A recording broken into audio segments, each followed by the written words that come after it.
Assalamualaikum warahmatullahi wabarakatuh. Waalaikumsalam warahmatullahi wabarakatuh. Gimana kabarnya hari ini?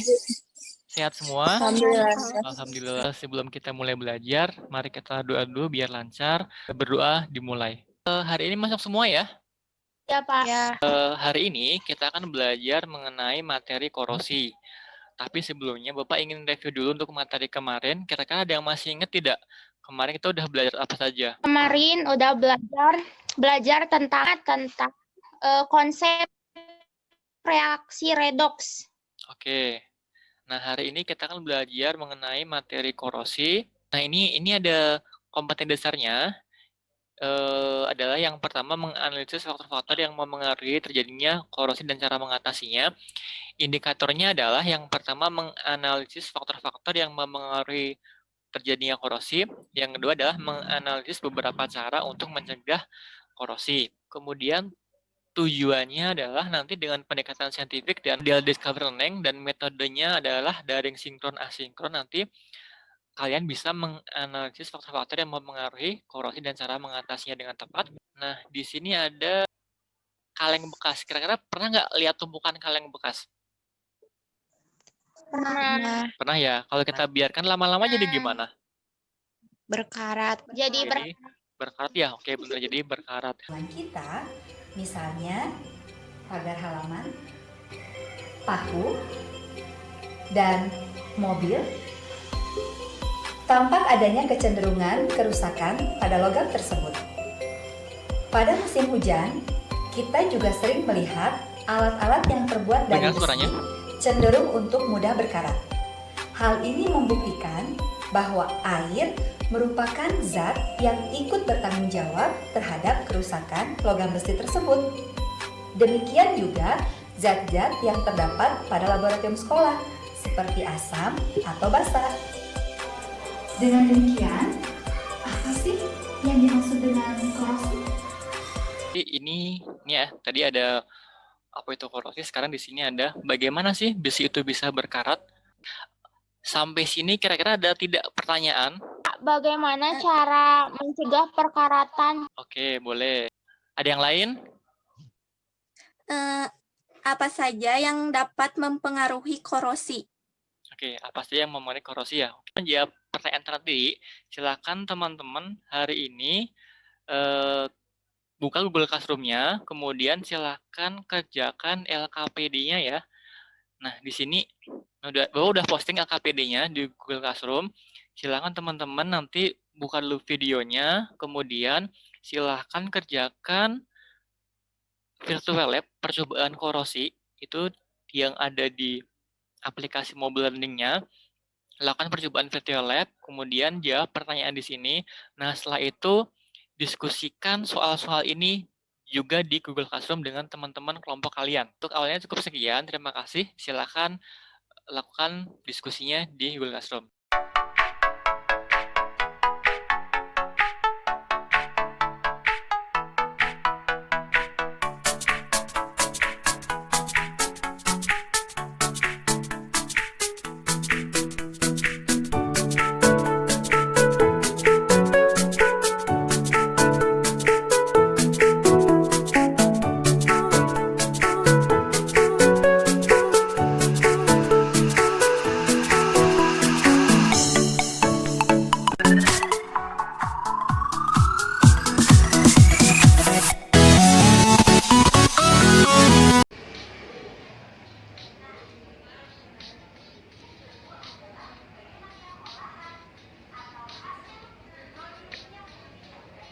Oke, bismillahirrahmanirrahim. Assalamualaikum warahmatullahi wabarakatuh.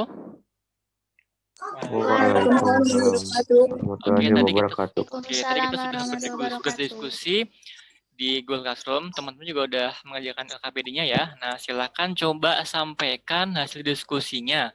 Tadi yang pertama adalah soalnya mengenai apa sih itu korosi. Coba Bapak minta tolong yang kelompok 1. Siapa kelompok 1? Menurut kelompok kami, korosi ialah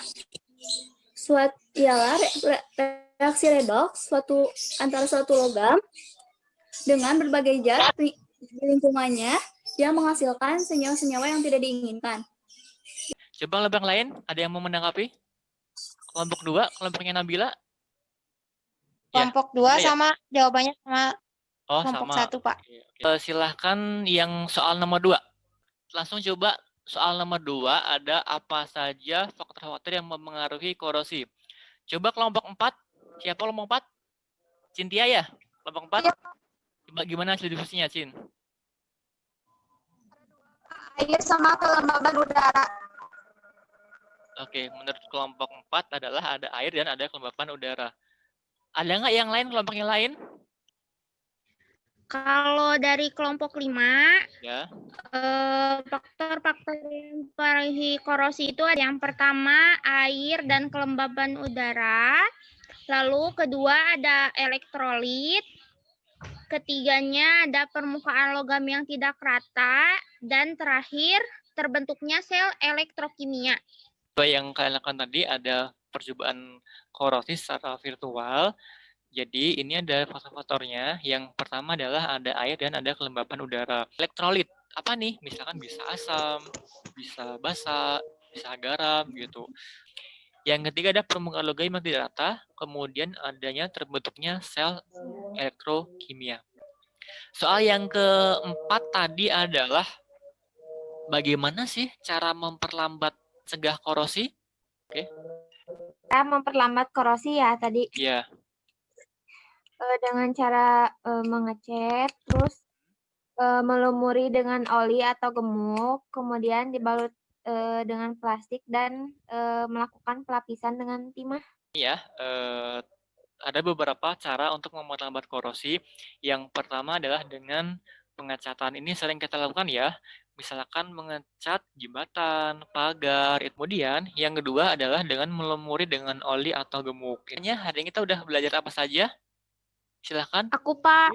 Oh, silahkan. Aku dari kesimpulan materi korosi ini, tadi ada faktor-faktor yang mempercepat korosi, diantaranya ada air dan kelembaban udara, ada elektrolit, ada permukaan logam yang tidak rata, terus yang terakhir ada terbentuknya sel elektrokimia. Nah, di samping faktor-faktor yang mempercepat korosi, ada juga cara untuk memperlambat korosi, yaitu ada mengecat, terus dengan melumuri oli, dibalut dengan plastik, tin plating atau pelapisan dengan timah, ada pelapisan dengan zinc, pelapisan dengan kromium, sama ada pengorbanan anode. Jadi tadi ada beberapa faktor-faktor yang mempengaruhi korosi. Yang pertama ada air dan kelembapan udara, terus ada elektrolit, ada permukaan logam yang tidak rata, kemudian terbentuknya sel elektrokimia. Kemudian ada beberapa cara untuk memperlambat korosi, itu adalah dengan mengecat, melumuri dengan oli atau gemuk, terus dibalut dengan plastik, ada tin plating, ada galvanisasi, ada kromium plating, terus ada security protection. Itu beberapa cara untuk memperlambat korosi. Mungkin cukup sekian. Nah, untuk memahami materi ini silakan teman-teman kerjakan soal post test.